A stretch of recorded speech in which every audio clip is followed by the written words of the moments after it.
My name is Sloan.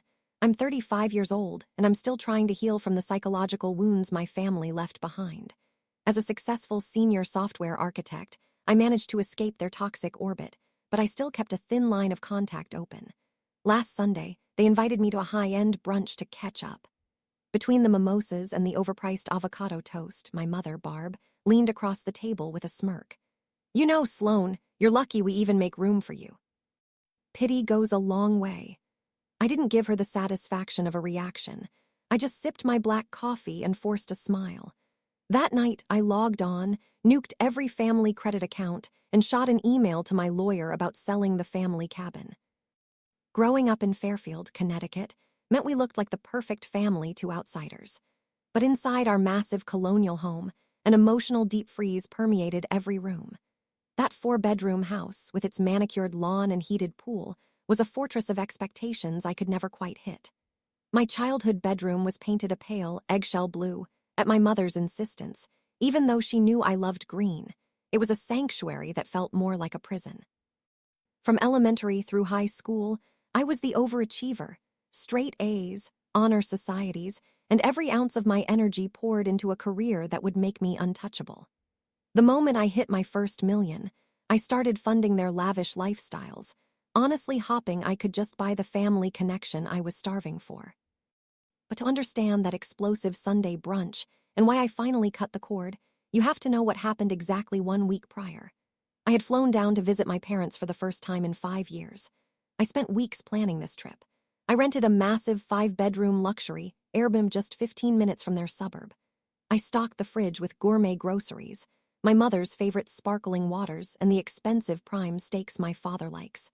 I wanted everything to be perfect. For 7 straight days, I woke up early and sent cheerful texts with our daily plans. For 7 straight days, they gave me nothing but flimsy, main character excuses. "Misty is having a crisis with her Instagram. We have to help her film content." Or "Jax is throwing a networking mixer at his place. We can't miss supporting his vision tomorrow." They kept promising tomorrow, but tomorrow never came. For 7 nights, I cooked elaborate dinners. For 7 nights, I set the mahogany table for 3. And for 7 nights, they were total no-shows. On the last night, I stood in that gourmet kitchen and the silence was deafening. It felt like a physical weight on my chest. The roasted lemon herb chicken was ice cold on a ceramic platter. The gravy had congealed into a thick paste. I picked up a porcelain dinner plate, my grip so tight my knuckles turned white. 5 years away. 5 years of sending them thousands of dollars every month. 5 years of paying for my sister Misty to pretend she's some wealthy, self-made lifestyle influencer. I stared at the empty chairs, and a razor-sharp wave of clarity washed over me. I didn't scream or cry. I simply raised my hand and shattered that heavy plate into the stainless steel sink. The sound echoed through the empty house. It was the most beautiful sound I'd ever heard. It sounded like the end of an era. Right then, my phone buzzed on the counter. It was a text from Barb. "Hey, sweetie, we're still at Misty and Jax's for the weekend barbecue. The weather is too perfect to leave the pool. BTW, your nephew's gaming console broke and he's throwing a fit. Can you cash app Misty $500 for a new one so we can get some peace and quiet? Safe flight home." I read it 3 times to make sure I wasn't hallucinating. No apology for ghosting me all week. No mention of my early flight to New York. Just a demand for cash. I wasn't a daughter. I was a human ATM. I was a blank check they only opened to fund the golden child's aesthetic. I closed my eyes and took a deep breath. The desperate girl who wanted her mom's love died in that kitchen. The woman who opened her eyes was a corporate executive who manages multi-million-dollar acquisitions. I didn't reply. I called my private wealth manager in New York. "Jonathan," I said, my voice steady and ice cold. "I need to make some immediate changes. Cancel the 3 authorized platinum cards attached to my account, the ones for Barb, my father, and Misty. Kill them right now. If they try to swipe them at a spa or a boutique, I want that terminal to flash DCLNED in bright red. No warnings." Then I had him kill the recurring payment for Jax's Range Rover lease. Jonathan mentioned the payment would bounce tomorrow, hitting him with major fees. I told him, that sounds like a personal financial problem for Jax. A month later, back in Manhattan, The transition from discarded daughter to apex predator was complete. I'd spent weeks having my team acquire Jax's debt portfolio from lenders who were panicked to get rid of his toxic assets. My assistant, Sarah, walked in looking shaken, holding a tablet. "Sloan, you need to see this. It's trending." It was an Instagram live from Misty. She was in her expensive living room, wearing a silk blouse I'd bought her, wiping away fake tears. "I just wanted to be raw with you guys," she sobbed to thousands of followers. "My sister, who makes millions on Wall Street, has completely abandoned our aging parents. She cut them off without warning just because she's jealous of my success and my marriage to Jax. It just shows that corporate money can't buy a heart. Toxic siblings are real." The comments were brutal, strangers calling me a narcissistic monster and demanding I be canceled. Sarah wanted to call legal for a cease and desist. I just smiled. "No, Sarah, let her keep talking. The higher the pedestal she builds, the harder she'll hit the ground when I kick the foundation out. You don't interrupt your enemy when they're destroying themselves." Then the flying monkeys arrived. 24 missed calls from aunts, uncles, and cousins who had clearly seen Misty's performance. My cousin Darius left a rant about how I think I'm better than the people who raised me. Then came Aunt Beatrice, the family gossip queen. "Sloan Denise," she barked. "I am appalled. Your parents sacrificed everything, and Jax is building a legacy while you refuse to help with a minor rough patch. Don't you dare show your face at the reunion." None of them asked for my side. They just swallowed the lie because it fit the narrative. Misty was the angel, and I was the difficult workaholic. I tossed my phone in a drawer. They were oblivious to the financial guillotine hanging over their heads. My director of acquisitions, Victoria, walked in and dropped a folder on my desk. "The buyout of Jax's commercial debt is finished. We hold the primary liens." I opened the folder. Jax owed $1.2 million. He was insolvent. But the best part? The final page was the guarantor agreement signed by my parents. The collateral was their sprawling suburban home, the house I grew up in. I signed the transfer with 3 elegant strokes of my pen. "It's done," I whispered. I now legally owned Jax's business, his cars, Misty's camera gear, and the power to foreclose on my parents' house at any second. Victoria asked if we should send a warning. I shook my head. "No, I want him to think he got away with it. I want maximum collateral damage." Suddenly, security called from the lobby. "Ms. Sloan, there's a highly agitated woman down here. She bypassed registration and is screaming at the receptionists. She says she's your aunt and she's not leaving until you answer for your crimes." My blood boiled. They actually thought they could bring their drama into my sanctuary. "Send her up," I commanded. "Have 2 officers escort her directly to my office." Minutes later, Aunt Beatrice marched in, wearing a loud purple Sunday suit and a matching wide-brimmed hat. "You've got some nerve making me wait," she snapped, pointing a finger at my face. I gestured to a chair. "Sit down, Beatrice. You've traveled a long way just to yell at me. Your feet must be tired." "Don't you dare patronize me," she shrieked. "I saw what Misty posted. You're sitting in a glass tower while your parents struggle. Misty is the heart of this family. Last year, when I had emergency surgery and my insurance failed, Misty paid my entire $14,000 bill out of her own pocket. She never asked for a dime. Where were you? You didn't even send a card." I leaned against my desk and took a slow, deep breath. I knew exactly whose money had really paid that bill. This was going to be an absolute slaughter. I stared at my aunt for a long, heavy beat. The absolute conviction in her voice was almost impressive. Misty hadn't just spun a masterful web of lies. She had successfully weaponized my own money to buy the loyalty and adoration of our entire extended family. My sister had played the role of the century, and the audience was still clapping.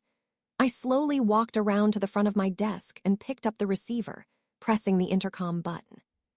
"Sarah," I said, my voice as smooth as glass, "please print the archived financial wire from my personal encrypted drive. File name is Atlanta Medical Transfer from November of last year. Bring it in immediately." Beatrice narrowed her eyes, her posture stiffening under that ridiculous purple hat. "What are you doing? You think you can intimidate me with some fancy Manhattan printer paper? It's not going to work, Sloan. I fear the Lord, not some high-priced attorney in a tailored suit." I'm not trying to intimidate you, Beatrice, I replied, leaning back against the mahogany desk. I'm simply going to cure you of your absolute ignorance. The door swung open, and Sarah walked in, holding a single sheet of high-quality paper. She handed it to me without a word and vanished back to her desk. I glanced at the document, verifying the details, the bank logo, the transaction ID, the routing numbers, and the exact timestamps were all perfectly legible. I took 2 steps forward and held the paper out toward my aunt. Beatrice looked at it suspiciously before snatching it from my hand with a huff. "Read it aloud," I instructed, my voice turning ice cold. "Read every single line of that document, Beatrice." She pulled a pair of reading glasses from her purse and shoved them onto her face. Her eyes scanned the top of the page. "It's a bank wire transfer confirmation," she said dismissively. "From your personal wealth management account. So what? We know you have money, Sloan. That's the problem." "Keep reading," I pushed, stepping closer until she had to look up at me. "Look at the destination account and the exact dollar amount." Beatrice frowned, her eyes darting down the page.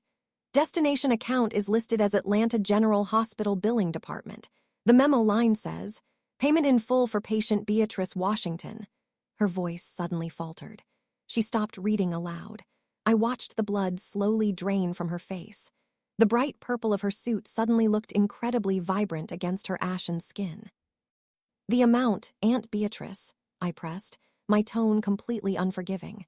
"Read the exact amount of the transfer." $14,250, she whispered, her voice barely audible in the quiet room. Her hands began to tremble, causing the thick paper to rattle. "It was processed on November 12th. That was the day before my surgery." I let the silence hang heavily in the air, allowing the devastating reality of the document to crush her righteous anger. "That's correct," I finally said. $14,250, paid directly from my personal account to the hospital. I sent it anonymously through my mother because I didn't want you to feel indebted to me. I just wanted you to get the surgery you desperately needed so you could keep living." Beatrice looked up at me, her eyes wide with total confusion and dawning horror. "But Misty told everyone she paid it. She said she got a massive brand deal with a cosmetics company and used the advance to clear my debt. Your mother called me crying, saying Misty had saved my life." "Your mother lied," I stated bluntly. "And your beloved niece lied. Misty hasn't had a paying brand sponsorship in over 2 years. Her entire influencer lifestyle is funded by the credit cards I just canceled. She took credit for my money to play the hero, and you all eagerly bought the tickets to her little theatrical performance." Beatrice stared at the piece of paper as if it had suddenly caught fire. Her mouth opened and closed, but no words came out. The fierce, gossiping matriarch of the family had been completely stripped of her moral high ground. All the venomous voicemails she had left me, all the terrible things she had said about me to the church congregation, they were all based on a massive, calculated lie manufactured by the Golden Child. "The next time you decide to march into my office and accuse me of abandoning my family, I suggest you bring a thank you card instead," I said, my voice slicing through the room like a freshly sharpened blade. "I will not tolerate being lectured by people who blindly worship a fraud. You can keep that paper, Beatrice. Take it back to Atlanta, show it to the family, or keep it to yourself to protect Misty's precious reputation. I honestly do not care what you do with it anymore." Beatrice slowly folded the paper, her hands shaking violently. She looked utterly defeated. The aggressive fire in her eyes had been entirely extinguished, replaced by a deep, humiliating shame. She opened her mouth to speak, perhaps to apologize, but I cut her off. "My security guards will escort you back to the lobby," I said, gesturing toward the door. "Have a safe flight back home, and please tell Misty her acting skills are truly remarkable. She should consider a career in Hollywood once her fake empire completely collapses." She didn't say a word. She turned around, her shoulders slumped, and walked slowly out of my office. She looked 10 years older than when she had marched in. I watched the heavy glass door swing shut, feeling an immense wave of satisfaction. Destroying their false narrative was even more intoxicating than acquiring a multi-million-dollar company. I walked back to my desk and picked up my pen, ready to review the final details of Jax's debt portfolio. But before the nib could even touch the paper, my desk phone lit up again. I sighed and hit the intercom. "Sarah, what is it now? Is there another relative here to scream at me?" "Actually, Sloan," Sarah said, her voice sounding panicked. "Security is dealing with a situation in the parking garage. A man managed to tailgate a senior partner through the private security gate. He is refusing to leave. He told the guards his name is Jax Washington. He's aggressively demanding you come down right now. He's shouting that he needs $200,000 immediately or he's going to make a massive scene in front of your clients." A cold, razor-sharp smile spread across my face. Aunt Beatrice had just been the opening act. The main event had finally arrived in New York. "Tell the security team to stand down, Sarah," I instructed. "Tell them to keep him contained in the lower level. I will be down there in exactly 5 minutes to handle Mr. Washington personally. Let the games begin." I took the elevator down, the polished steel reflecting my tailored suit and calm expression. As the doors parted, I spotted him packing between two concrete pillars. Jax Washington was a man who obsessed over presenting an alpha male image to the world, but today he looked completely unraveled. The moment he heard the click of my heels, he whipped his head in my direction. He marched toward me with menacing aggression. "Sloan," he barked, "tell these rent-a-cups to back off right now." I raised a single hand, signaling the guards to hold their position. "You have exactly 3 minutes to explain why you are trespassing on corporate property, Jax," I said, my voice dropping to a dangerously calm octave. "And you better lower your voice before I have you arrested for harassment." Jax ran a shaky hand over his head. "I am not leaving this city until you write me a check," he demanded. "I need $200,000 wired into my business account by the end of the day.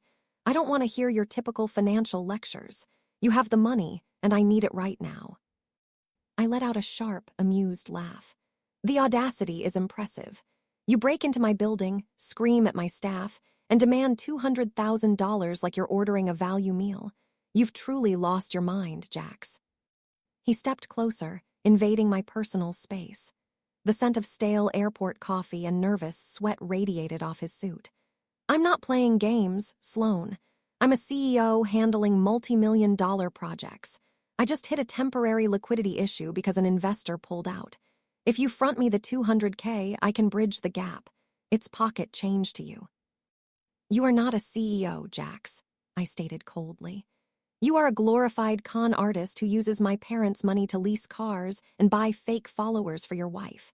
A real businessman does not fly across the country to beg for a bailout. I'm not giving you 200 pennies. Your financial mismanagement is not my responsibility. Now walk out of here before I have you forcibly removed." The veins in Jax's neck bulged. He realized his alpha routine was failing.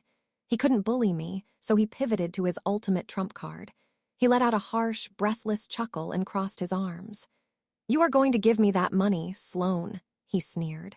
"Because if you don't, you will be the reason your precious mommy and daddy end up sleeping on the street." I maintained my perfectly blank expression. "What exactly are you talking about?" Jax grinned, believing he had backed me into a corner. "My commercial loan is secured by a collateral asset," he explained slowly, as if talking to a child. "And since I didn't have enough equity, your parents stepped up to help their favorite son-in-law. Derek and Barb co-signed my loan. They leveraged their retirement fund and placed a secondary lien on their house to guarantee my business. If my company goes under today, the bank doesn't just take my office. They seize their house. They take every penny they've saved for 40 years. He took a triumphant step forward. "I know how you operate. You might pretend to be this cold, heartless shark, but I know the truth. You spent the last 5 years paying their bills just to buy their love. You'd never let them become homeless, so you're going to write me that check." The silence in the garage was profound. He stood there with a smug expression, convinced he had outmaneuvered a senior acquisitions director. I reached into my pocket and pulled out my car keys, pressing the unlock button. My black luxury sedan flashed its lights, illuminating Jax's sweating face. "You are an incredibly stupid man, Jax," I said softly. "Did you not hear me? They'll lose the house, he yelled, his voice cracking with anxiety. I paused at the driver's side door. I looked back at him, my eyes completely devoid of warmth. I heard every single word, Jax, I replied smoothly. But you clearly do not understand how corporate debt restructuring works. I suggest you go back to your hotel, log into your business portal, and read the fine print on exactly who bought your commercial loan last week. Jax's jaw dropped. What? The bank holds the paper. No, Jax. I smiled a slow, terrifying smile. The bank sold your toxic debt to a private holding company, a holding company that I personally control. You came all the way to New York to threaten me with a foreclosure that I currently have the legal authority to execute. I am your majority creditor. I own your debt. I own your company. And I own the lien on my parents' house. I slid into the car and shut the door, cutting off the sound of his ragged breathing. Through the tinted glass, I watched his face collapse as the reality washed over him. I started the engine and pulled away, leaving him frozen in the shadows of the parking garage. I headed back to my penthouse and initiated a video call with my director, Victoria, and my attorney, Marcus. The buyout is fully executed, Marcus confirmed. We hold the primary liens on the commercial properties and the secondary lien on the residence in Atlanta. Excellent, I said. Now for the enforcement strategy. Use every single day of our 30-day window before sending the formal notice. No emails, no letters, no calls. Absolute radio silence. Jax knows I hold the debt, but he doesn't know when or how I'm going to strike. I want him to sweat. I want him to look my parents in the eye every day knowing he's doomed them. Marcus warned me about the risks of delaying, but I shut him down. He has no liquid capital to hide. He's cornered, and that house belongs to my parents. I have a very specific timeline for this. Hold all legal actions until I give the command. But when I say drop the hammer, I want it dropped with maximum force. The trap was perfectly set. The next few days were tense and quiet. No calls from relatives, and Misty went completely dark on social media. I knew they were holding secret family meetings, trying to figure out how to neutralize me. Jax had undoubtedly confessed that I was now their landlord. On Thursday evening, the silence finally broke. My phone rang. Caller ID, Derek. I let it ring 4 times before picking up. Hello, Derek, I said, skipping the dad title. There was a heavy pause. Sloan, baby, he finally said with forced warmth. It's been a long week. How are you holding up in the big city? I'm exceptionally well, Derek. Business is booming. What can I do for you tonight? I doubt you called just to check on me. He let out a nervous, strained chuckle. Always a straight shooter. Listen, we need to clear the air. This situation has gotten out of hand. Your mother is sick with worry and Jax. Well, Jax is deeply regretful about how he approached you in New York. We're family, Sloan. We shouldn't be fighting like this. I remained silent, letting his words hang. Anyway, my 60th birthday is this coming Sunday, he continued. We're hosting a massive Sunday dinner at the house. The whole family will be there. Aunt Beatrice, Uncle George, all the cousins. I want you to fly down, Sloan. I want my girls under one roof for my milestone birthday. We want to put all this silliness behind us and start fresh. The audacity was breathtaking. They were calling the potential foreclosure of their home silliness. They wanted me to simply forgive and forget because they were terrified of the consequences. But I knew exactly what this dinner was. It was a trap. They believed that if they could get me back into that house, surrounded by the entire family, they could use emotional blackmail and peer pressure to force me to sign away my legal rights to Jax's debt.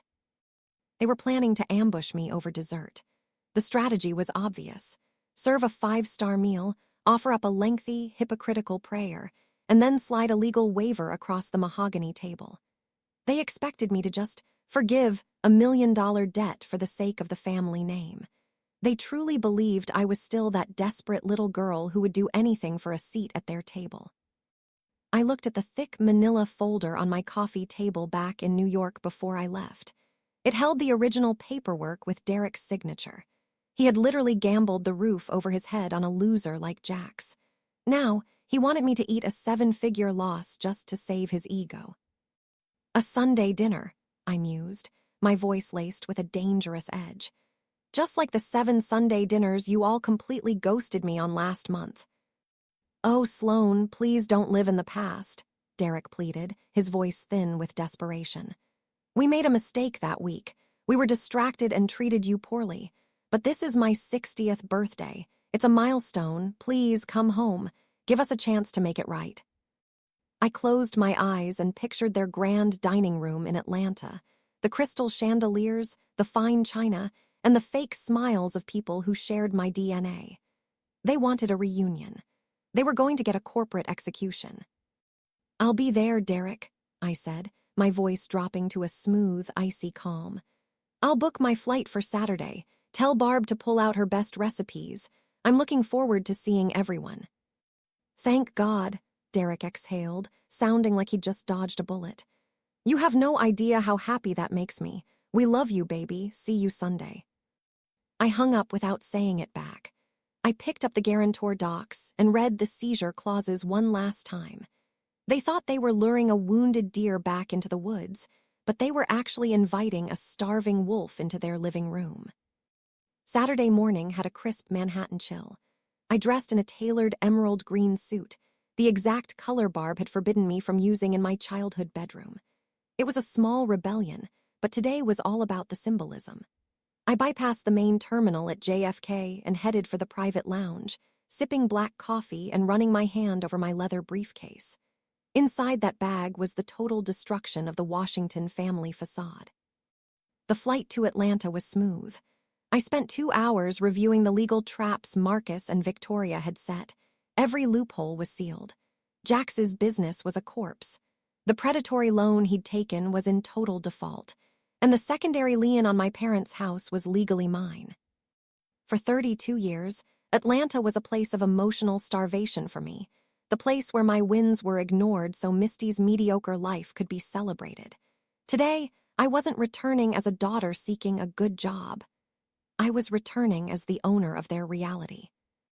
I landed and picked up a blacked-out luxury SUV, a vehicle that commanded respect.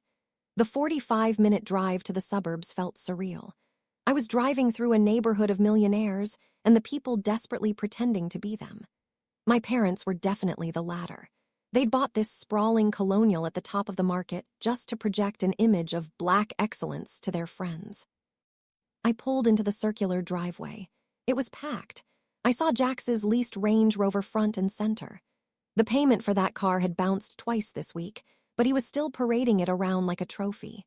Next to it was Misty's white luxury crossover. I parked, adjusted my emerald blazer, grabbed my briefcase, and stepped into the humid southern air. Loud music and the clink of glasses drifted from the backyard. I didn't knock. I walked right into the grand foyer. The house was exactly as I remembered. The crystal chandelier, the Persian rugs.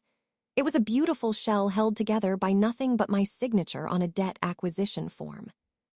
In the living room, I saw Misty first. She was standing by the fireplace with a ring light and her iPhone, broadcasting to her followers. "Oh my gosh, guys," she cooed, flashing those bleached teeth. "We're having the most amazing family dinner for my dad's 60th. Building generational wealth and keeping the family bond strong is so important. Always prioritize the people who support your vision." The hypocrisy was nauseating. She was preaching about wealth while her husband was bankrupting the entire bloodline.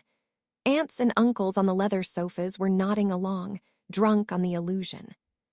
Then Aunt Beatrice spotted me. Her smile vanished. She stiffened, dropping her punch cup on the table. One by one, the relatives turned. The room went silent. Misty lowered her ring light, her eyes widening with a flash of genuine panic. She scrambled to end the live. "Sloane," she said, her voice tight and devoid of warmth. "You actually showed up." "I wouldn't miss my father's big day for the world, Misty," I replied, my voice echoing. "Where are the guests of honor?" Barb emerged from the kitchen with a silver platter. When she saw me, she froze. For a second, I saw pure, raw fear in her eyes. She knew about the credit cards. She knew I was done playing nice. But she didn't know the house was already gone. She recovered quickly, pasting on a fake smile, and marched over. She didn't hug me.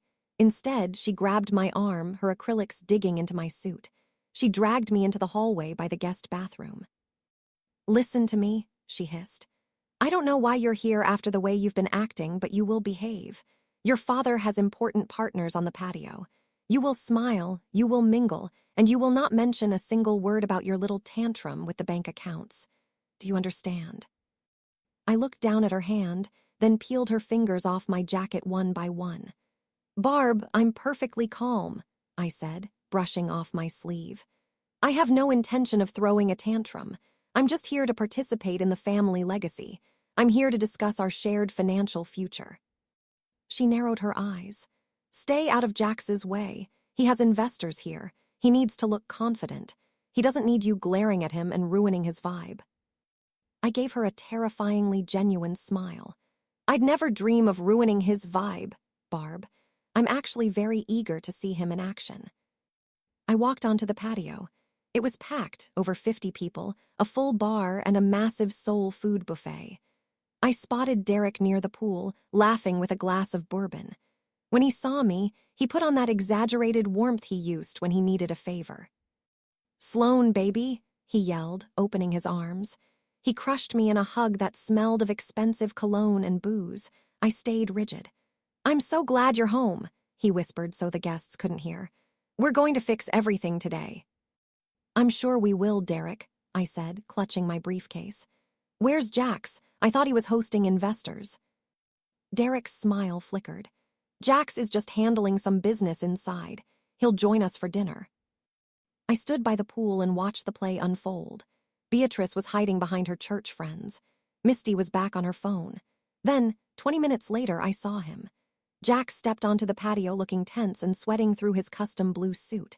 He locked eyes with Derek and gave a sharp nod. Derek immediately excused himself. They disappeared into Derek's private study, Jax clutching a black leather binder, the same one he used to try to extort me in New York. The trap was armed. They were in there rehearsing their lines before they tried to corner me at the table.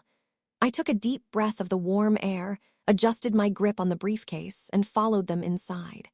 It was time for the main event. I waited in the hallway until the study doors opened. Jax stepped out, trying to look alpha, followed by Derek. They both froze when they saw me. Sloan, baby, Derek clapped. Perfect timing. We were just finishing some paperwork. Let's head to the dining room. The formal dining room was a monument to their need for status. The mahogany table was set for 20. Crystal glasses, silver cutlery, and a spread of turkey, ham, mac and cheese, and greens that looked like a magazine cover. But the tension was thick enough to choke on. Misty and Jax took the seats to Derek's right, the golden child spots. Barb sat at the foot of the table. I was placed in the middle between Aunt Beatrice and my cousin Darius. Darius, the one who called me a sellout, couldn't even look at me. Beatrice looked like she was sitting on a bed of nails. Every time Misty laughed, Beatrice flinched. She knew the truth about the medical bill, and the guilt was eating her alive. Derek tapped his glass. Before we eat, he announced, I want to say grace, bow your heads. Everyone closed their eyes. I kept mine open, staring directly at Jax. Heavenly Father, Derek began, we thank you for this food and the blessings on this family.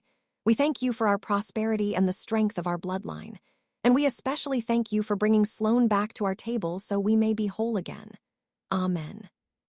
The room filled with amens and the clink of silver. Misty started loud talking about a fake photo shoot. In LA, the relatives ate it up. No one asked about my life. I was just a wealthy ghost they were waiting to haunt for money. As the plates were cleared, Misty stood up and raised her champagne glass. Happy 60th, Dad, she sweet-talked. You and Mom built this life for us. You taught us that real wealth isn't a bank account, it's family. It's being there through thick and thin and never turning your back on blood. The relatives cheered. Misty sat down, looking proud of her little jab at me. Then Derek stood up, puffing out his chest. Thank you, Misty, he said, wiping a fake tear. And speaking of the future, I have an announcement. I want to make sure the legacy I've built is passed down. I want my grandson to have a foundation. The room went silent. Therefore, Derek proclaimed, I have decided to put this entire house and property into an irrevocable family trust in my grandson's name. The table erupted in gasps and applause. Misty squealed with shock. Jax forced a grin, but Derek held up a hand. Now, to finalize this and secure the estate, we need to make sure our business ventures are aligned. He looked at Jax. Jax cleared his throat and pulled the black binder from under the table. He slid it across the mahogany until it stopped right in front of my plate. Every eye in the room landed on me. "Sloan," Jax said with fake humility, "my firm is on the verge of a massive deal, but we hit a tiny snag with the lender. Since Derek is restructuring for the trust, the bank just needs a secondary guarantor to sign off on a minor business loan. It's just a formality." Barb leaned forward, her eyes hard. "Sign the document, Sloan," she commanded. "It's the least you can do after the disgraceful way you treated us last month. We covered for your tantrum with the cards, but now it's time to be a team player. Your father is building a legacy. Jax is giving you a chance to be part of it." The silence was deafening. Darius sighed with disapproval. Uncle George shook his head. They were all waiting for me to cave. I looked at the binder, then at the circle of expectant faces. It was time to stop playing. The coordination of this final ambush was almost pathetic. They genuinely believed that the social pressure of a Sunday dinner, the sacred family table, would be enough to make me sign away my life just to avoid a scene. I lowered my gaze to the black leather binder. A high-quality silver pen was tucked neatly under the flap, practically begging for a signature. I didn't touch it. I already knew exactly what those papers were. They weren't an administrative update. They were an emergency guarantor agreement designed to transfer the full liability of Jax. Defaulted $1.2 million loan directly onto my personal portfolio. He wanted me to unknowingly absorb his debt so the bank would release the lien on Derek and Barb's house. Jax cleared his throat, his nervous sweat reflecting the glow of the chandelier. "Come on, Sloan," he urged, trying to sound like a confident CEO. "It's just standard boilerplate. If you just sign on the dotted line, we can put this boring business talk away and celebrate your father's 60th. Misty is dying to cut the cake." I didn't reach for the pen. Instead, I picked up my crystal water glass and took a slow, deliberate sip. The ice clinking against the glass was the only sound in the room. I placed the glass back down, aligning it perfectly with my plate, and looked directly into Jax's desperate face.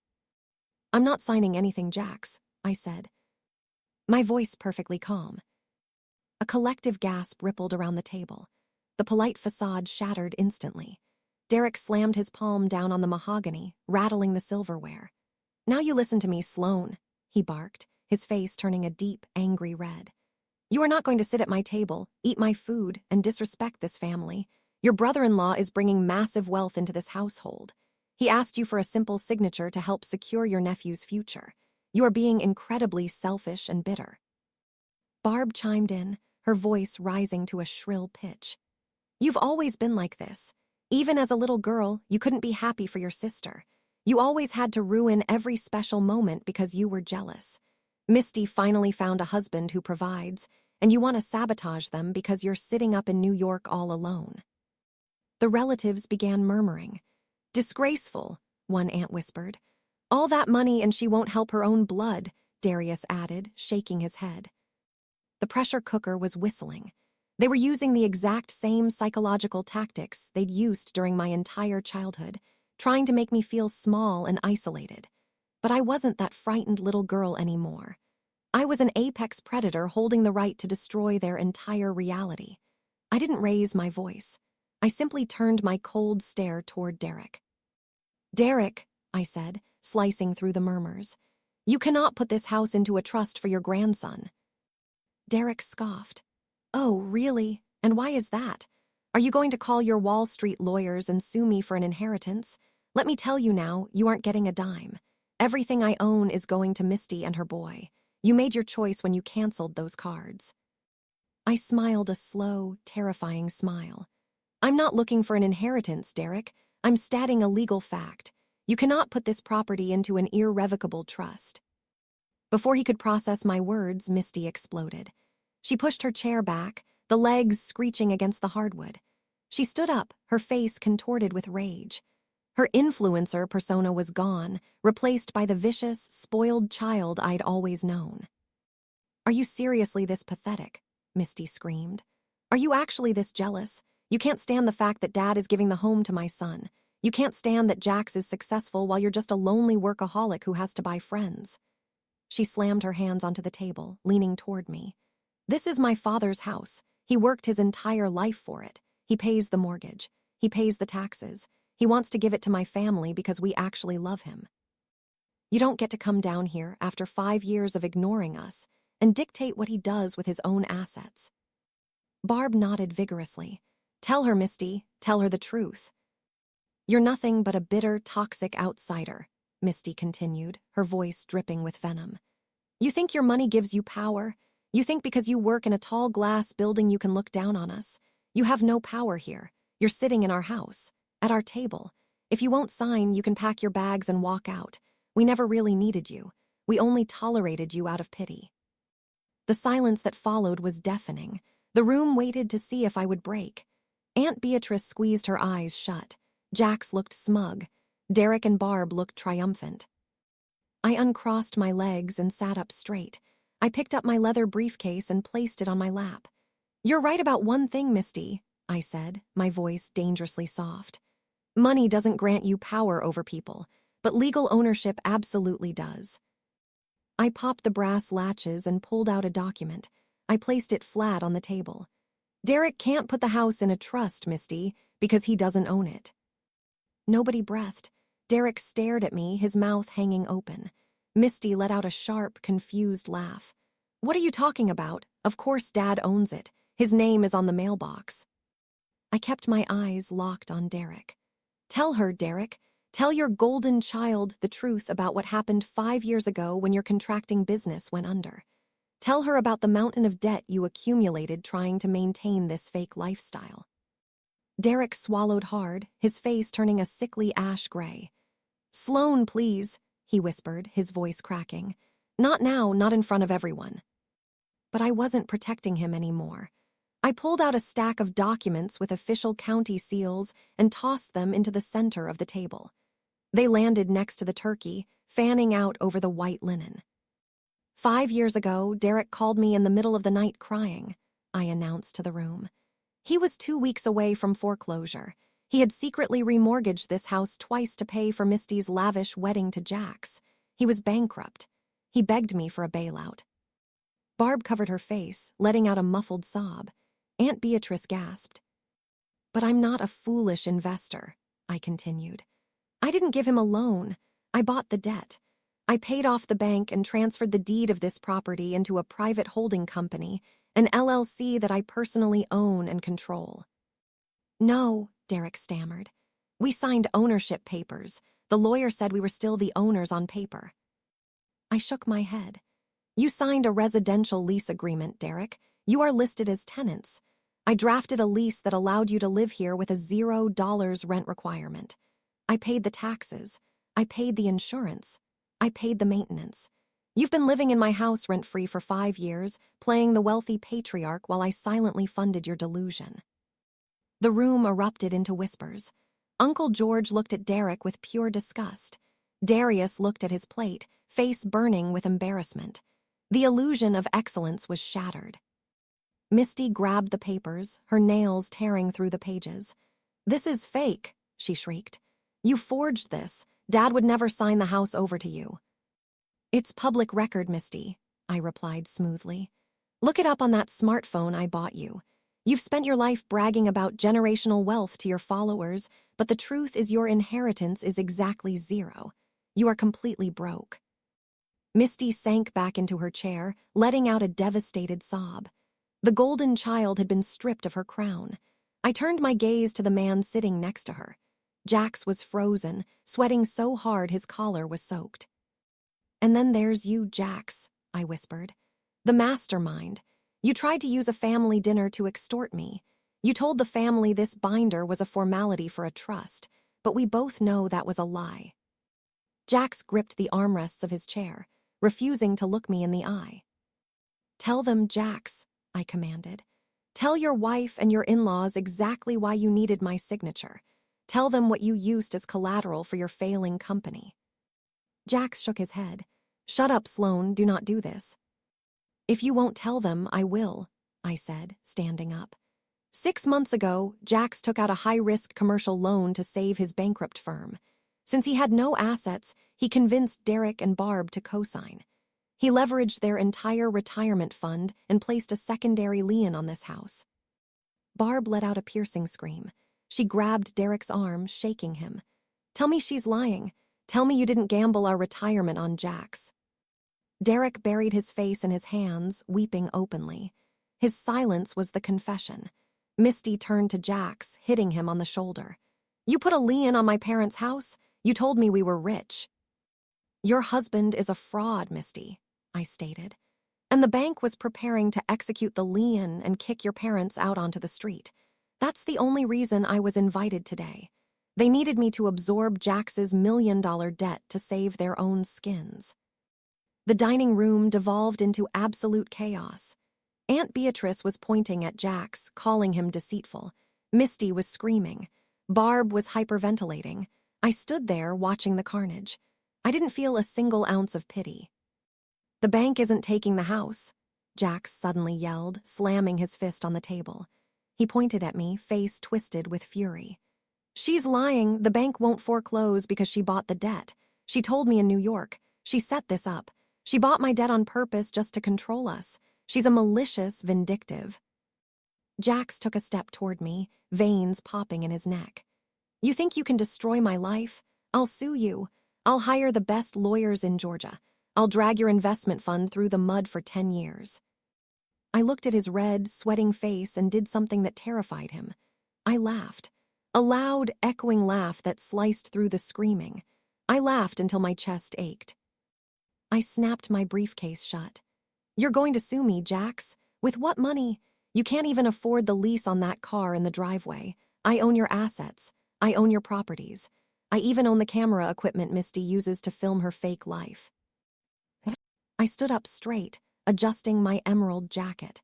"And as for this house," I announced, my voice ringing with finality, "the lease agreement is officially terminated due to fraudulent activity. Those 3 envelopes on the table are your 30-day eviction notices. You have 1 month to pack and vacate my property. Have a wonderful birthday, Derek." I turned my back on the table. I walked out of the formal dining room, my heels clicking sharply. I didn't look back at my weeping mother, my broken father, or my humiliated sister. I walked out the front door into the warm Georgia night. The weight of my childhood was finally gone. The atmosphere in the room turned from toxic to funereal. The relatives who had spent the last hour treating me like a cold-hearted villain were now staring at the head of the table as if they were looking at 2 strangers. There was no way to spin that audio. It was the smoking gun of their collective betrayal. Barb stood frozen, her hand still hovering in the air where she had been reaching for mine. The tears were still on her face, but the mask had completely shattered. She looked like a cornered thief caught with her hands in the register. Misty had stopped her hyperventilating. She sat slumped in her chair, the light from her expensive smartphone, the one I paid for, flickering against her ruined makeup. "An ATM," I repeated, my voice barely above a whisper, yet it carried to every corner of the room. "That's what 30 years of being the reliable one gets me. That's what paying for the weddings, the medical bills, and the mortgage gets me. I wasn't a daughter. I wasn't a sister. I was a transaction." Aunt Beatrice was the first to break the paralysis. The woman who had marched into my Manhattan office to lecture me on family values looked like she wanted the floor to swallow her whole. She didn't look at Barb. She didn't look at Derek. She simply reached down, grabbed her purple purse, and stood up. She walked past me without a word. Her departure wasn't just a guest leaving a party.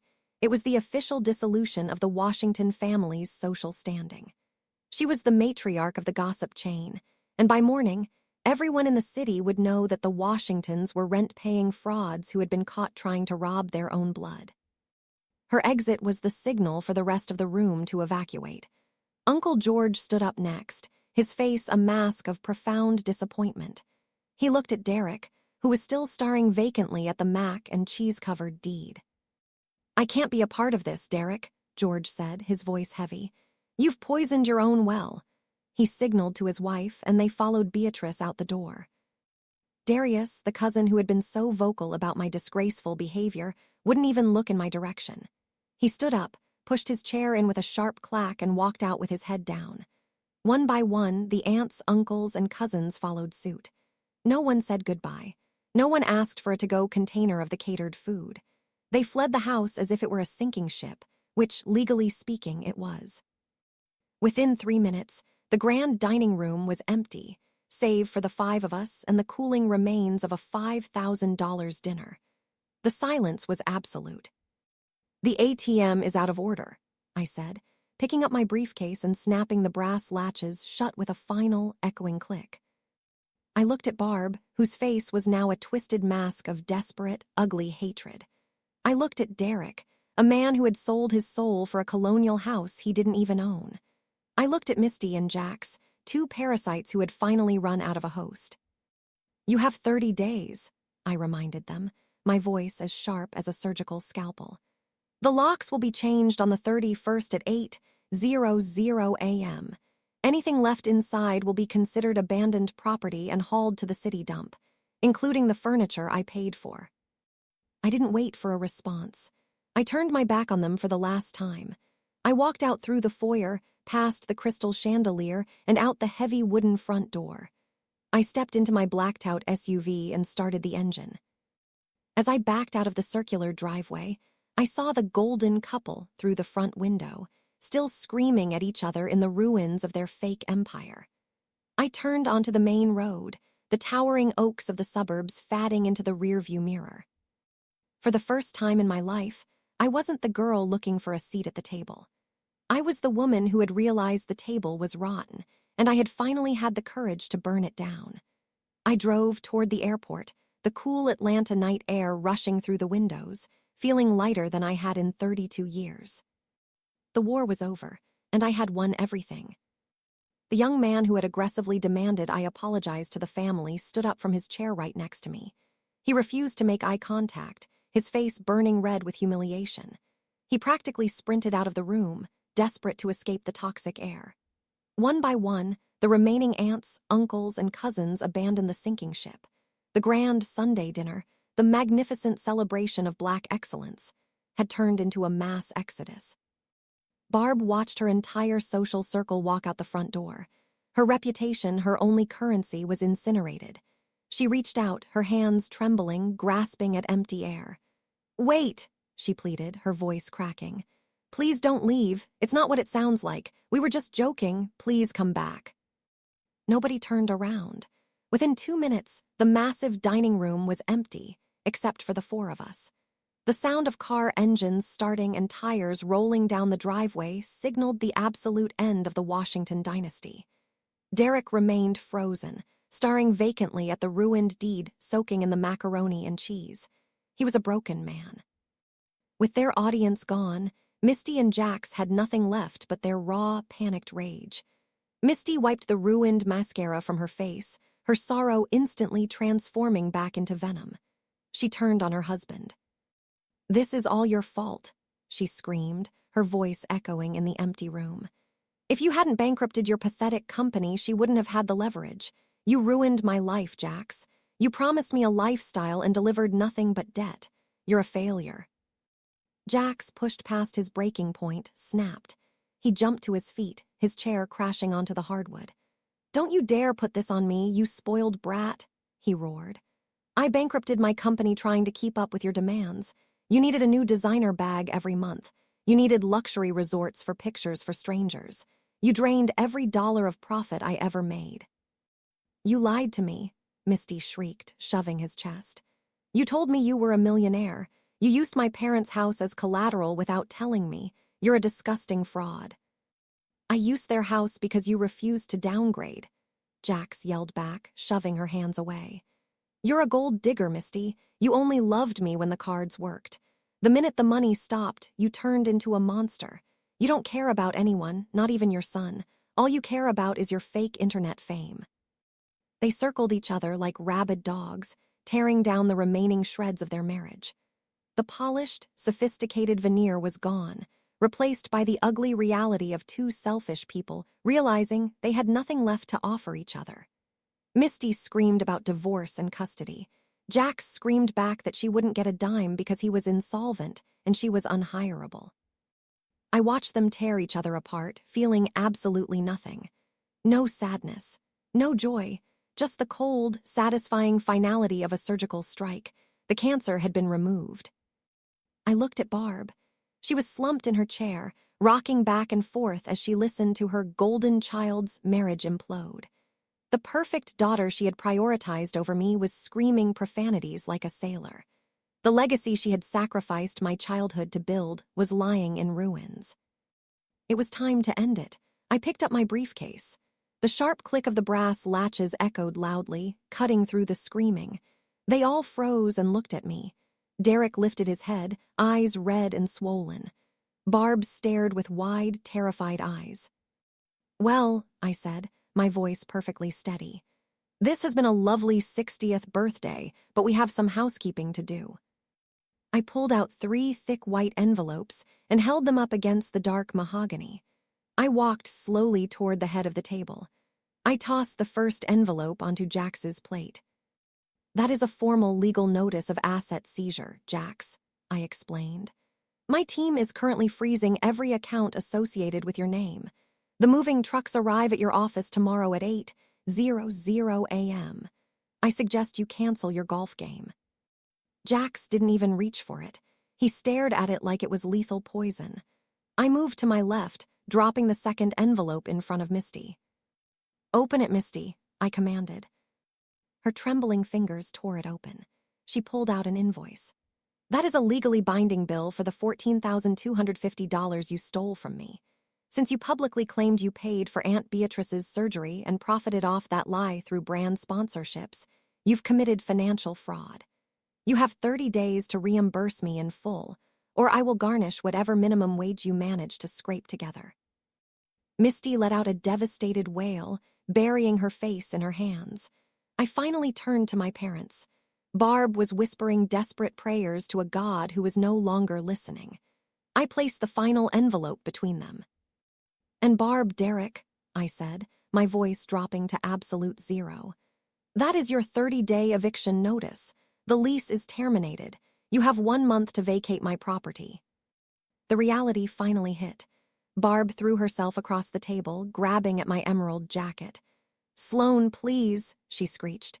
"You can't do this. Where will we go? We have no savings left. We'll be homeless. Please, baby. I'm your mother."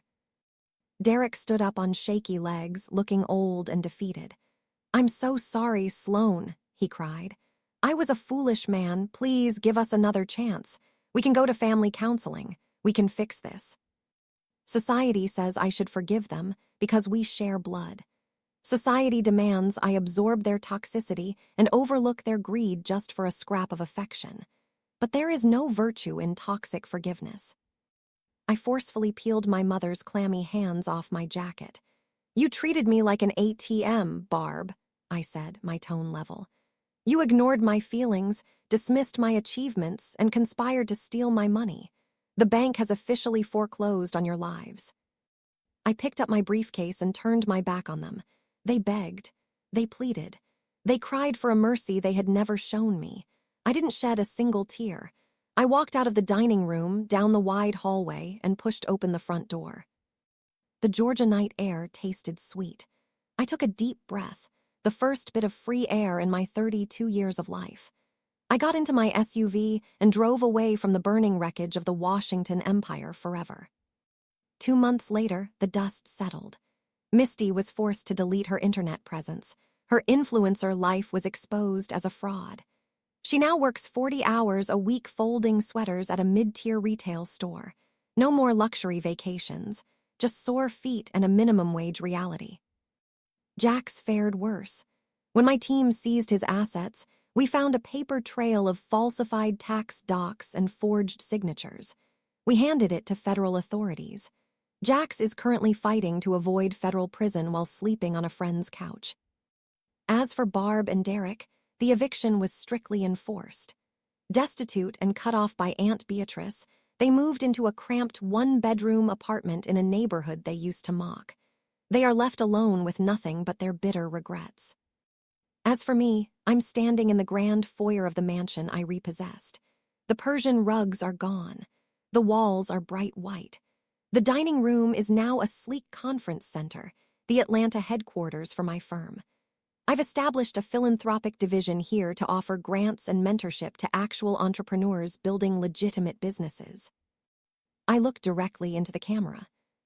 Blood makes you related, but loyalty makes you family, I say, my voice resolute. If they only love you for what you can buy them, let them experience the price of losing you. Have you ever had to cut off toxic family to protect your peace? Tell me your stories in the comments below. And remember, your true worth is not tied to your wallet. I offer a triumphant smile.